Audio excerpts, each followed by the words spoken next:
My biggest fan.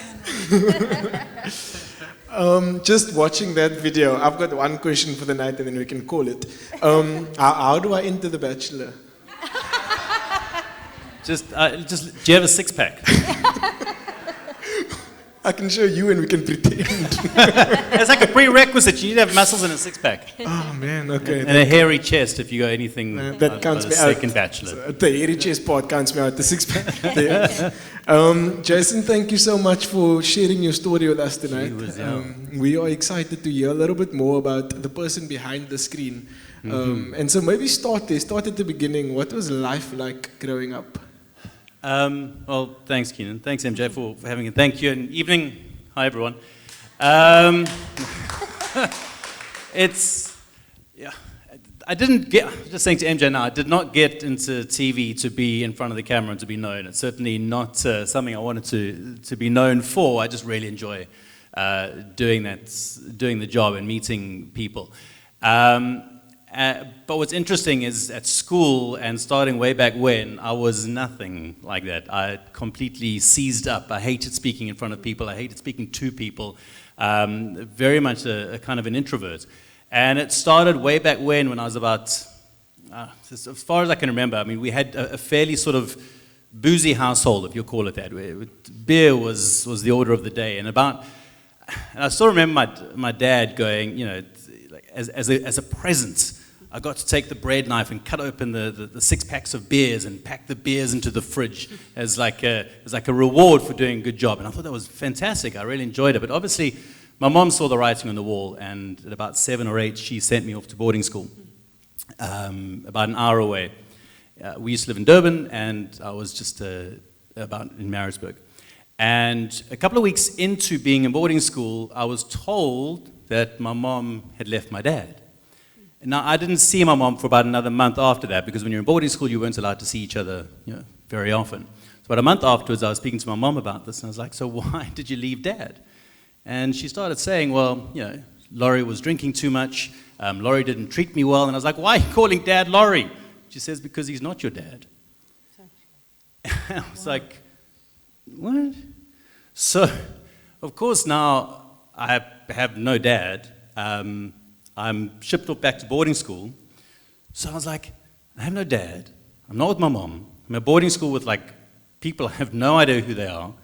And now I'm supposed to just carry on and enjoy life. And every Sunday, all the boarders I went to school called Merkston. Every Sunday, all the boarders, they would dress up in their school uniforms, put on their straw hats, their bashes, and they'd go to church. That was this thing. That was my first taste of Christianity and religion.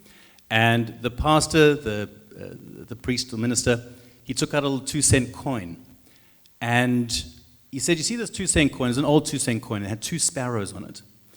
And he said, two sparrows can be bought for a penny, yet you will not see one of those sparrows drop and fall to the floor. Why?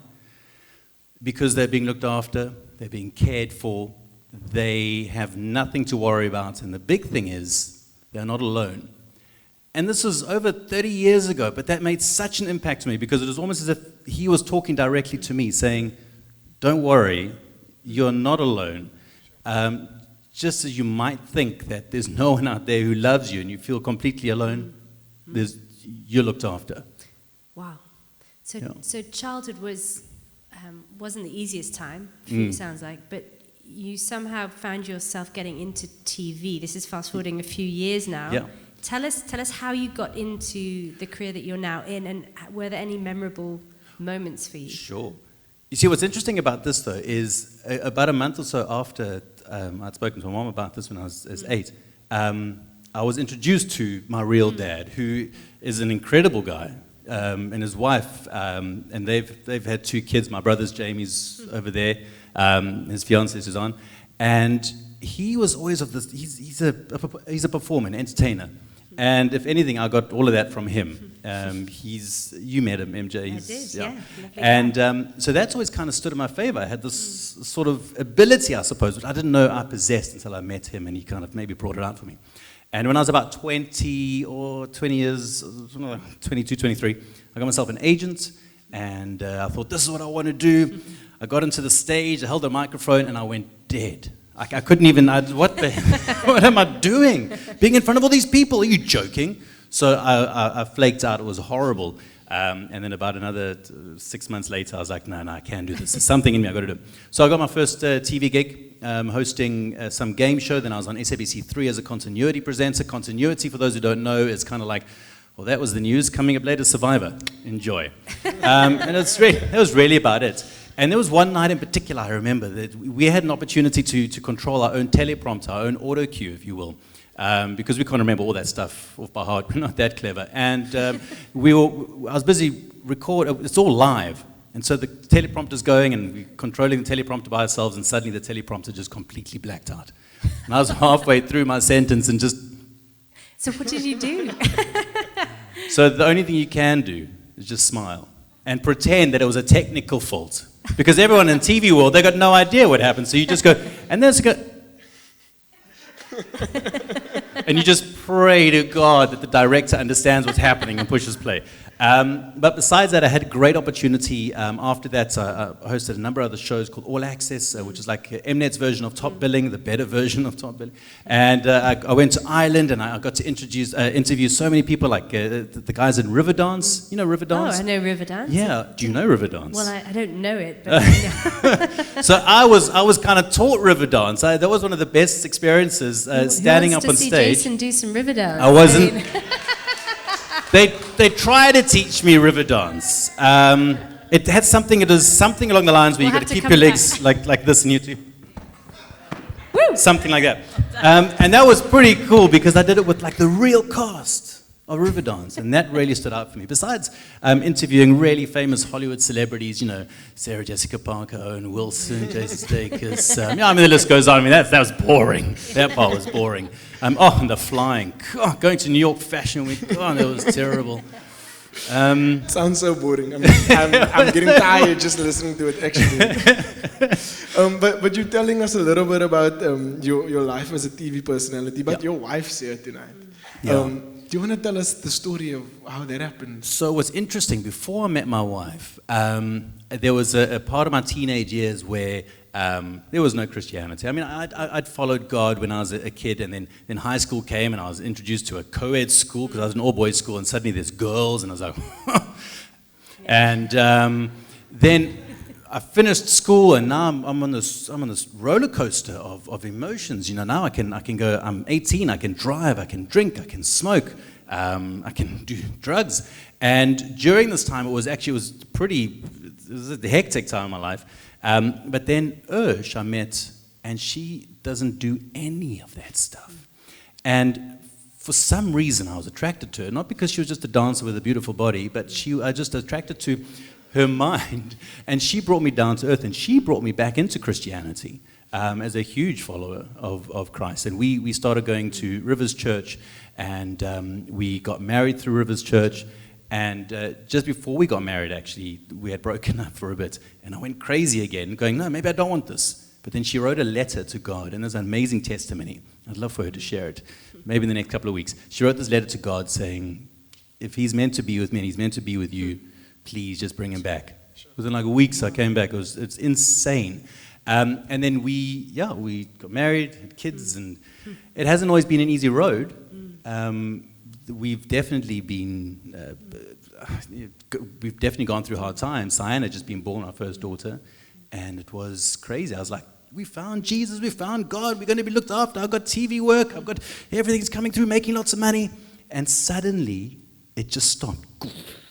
I mean, for years, we had nothing. Like, we were so far behind rent. We just didn't have money. I remember phoning people, crying, saying, please, can you lend us money? We just need to pay our kids' school fees. It was just insane. The whole time you're questioning, like, why?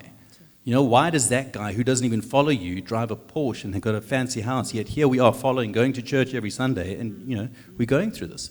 But it was incredible learning experience because we got out of that. It humbled us. It humbled me completely.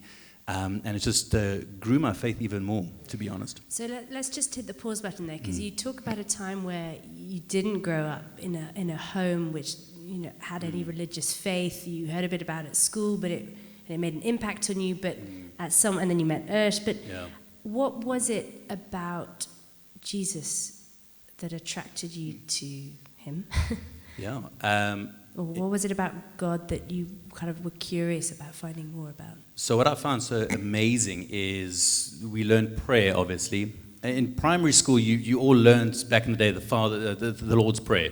And you would say it out loud, but you didn't quite understand what you were saying. You know, give us this daily bread. Well, can I say please? No, it's, you know, say, forgive us our trespasses. What's a trespass? I don't know what a trespass was.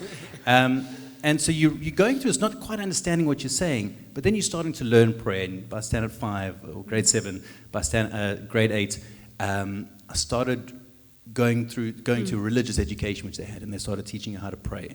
And prayer was massive for me in the beginning. Every day we would pray, but pray properly.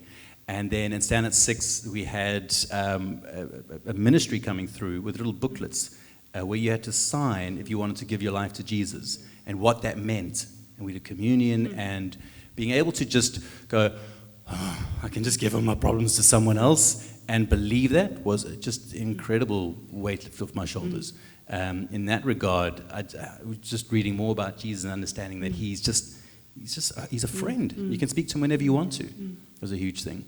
So as a child, you had this kind of this faith, this childlike faith, and then there was a period where you and God kind of had him a bit at arm's length. Well, yeah, because I had everything I wanted.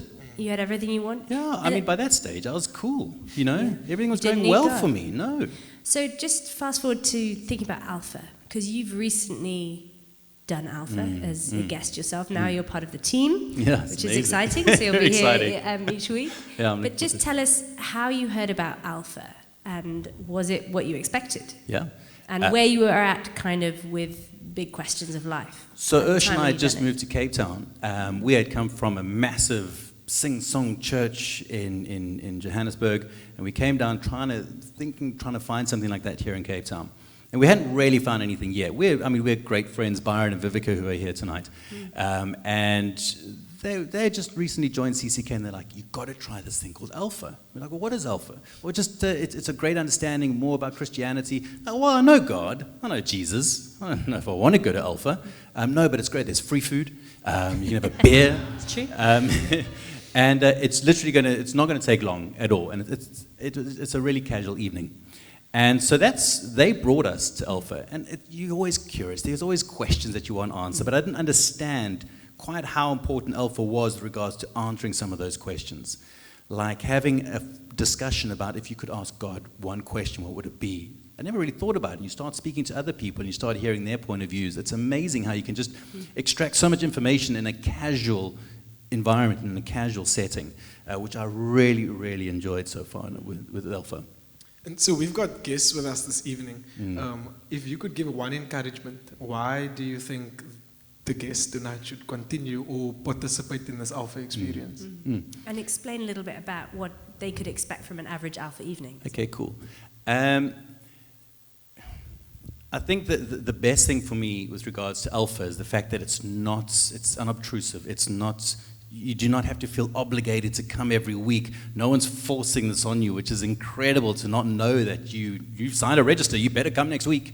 Or you'll lose your money, because there's none of that, which is incredible. And every week there's just this new session. There's these new questions that can be answered, and new discussions that can be had, new people to meet. Because every week, for the first hour or so, we're eating food, we're having some drinks, we're speaking to people we've met the week before, we're meeting new people. Then we watch a video for half an hour. I mean, that's great. You sit there, you don't have to talk to anyone. You can just watch a video and learn about Jesus and learn about God. And like the last half an hour or so, you're speaking amongst your small group, who each week you start getting to know more and more and more. Before you know it, you're seeing them in the shops and seeing them at schools. And I mean, Robbie, I'll see you in the parking lot, See you in the parking lot outside. And it's great to make more and more connections in that regard, but it's not a connection that was forced. It's a connection that just happens, which is the best part about Alpha for me. Is just these relationships that you build in a really casual, natural environment. Is that the format as such? That is absolutely. In fact, each week we aren't just going to be having finger food. We'll have a meal together. So there'll be a meat or vegetarian option, and there'll be drinks. Won't these platters be here every week? These are fantastic, by the way. This is just finger food. We'll have a proper meal from next week. But just tell us, because I think it would be really helpful to know what practical difference it's made to your life knowing God. Like, has it made any tangible difference to your life? Without a doubt. In what way? From a practical perspective, it's just every morning I grab a cup of coffee, give the kids their breakfast, make their lunches, make my wife her coffee, and then I'll take my coffee and I'll sit outside and I'll read the Bible app. And just reading that Bible app and reading the verse, and it takes 5 minutes, just gives me affirmation for the day moving forward. Being able to know that everything's going to be okay, reading about not having to worry, reading about just getting some joy in your life, which is what God's all about, love, joy, and knowing that like Jesus is like he's here, you know. It's helped me be kinder. It's helped me be happier. It's helped me try and get more joy into other people as well. And it's just overall made me just generally a more joyful person, if anything else. And that was a huge thing for me, especially considering what we've gone through. And there were years where finding joy was so hard. And then we found joy. And that's a massive difference for me, having God in my life, knowing that there's this purpose out there as well. And we'll never maybe not ever know the purpose. But I mean, God's purpose has brought me here, has brought Ursh here.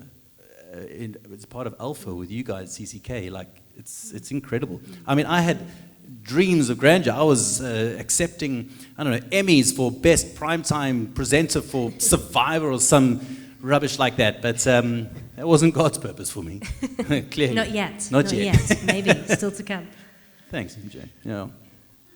Jason's been speaking a lot about this person, Jesus. And next week, our big question is, who is Jesus? And we'd love to invite you back to come and explore that question with us. And so if you check on your seats, there are little cards that says, sign up here. That's God. And there are two ways in which you can sign up. There's the barcode scan, that if you opened your camera on your phone and scan that barcode, it takes you directly to the page, the Alpha sign-up page for next week. And on that page, you'll be able to find the DVD. We don't watch DVDs anymore. The video. It's like when Jason spoke about the 2 cents. I was like, what's the 2 cents? But you can find the video that we watched this evening if you want to rewatch it in the week, or maybe you want to share it with someone who would also like to come next week. Maybe they couldn't make it this evening. You can share that same link with them. And there will also be a guest guide where you can sit with some of the questions that were posed on the video this evening, if you want to take that further in your week as you prepare to come next week. But then there's the sign-up page, and we'd love for you to sign up so that we can cater. There is a meal, as was shared. There's a meal, a free meal and a free drink every Wednesday evening. But we'd love for you to sign up. You are also more than welcome to still invite friends. There's more than enough space, and we'd love for you to invite friends as well. But if you want to take a moment now to sign up, you're more than welcome to do that. We have got plenty more food and drinks around. We've also got Jack, who's got a local business here, and we'd love to support him. He's selling coffees and hot drinks at the back there. So do support him if you'd like.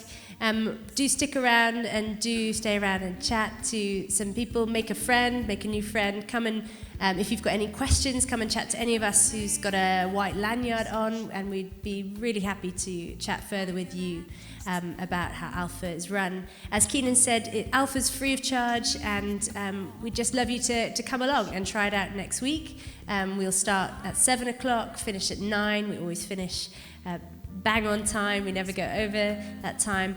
And we start with a meal together, and you'll be assigned, if you sign up, you'll be assigned to a group that you'll journey with over the weeks over Alpha.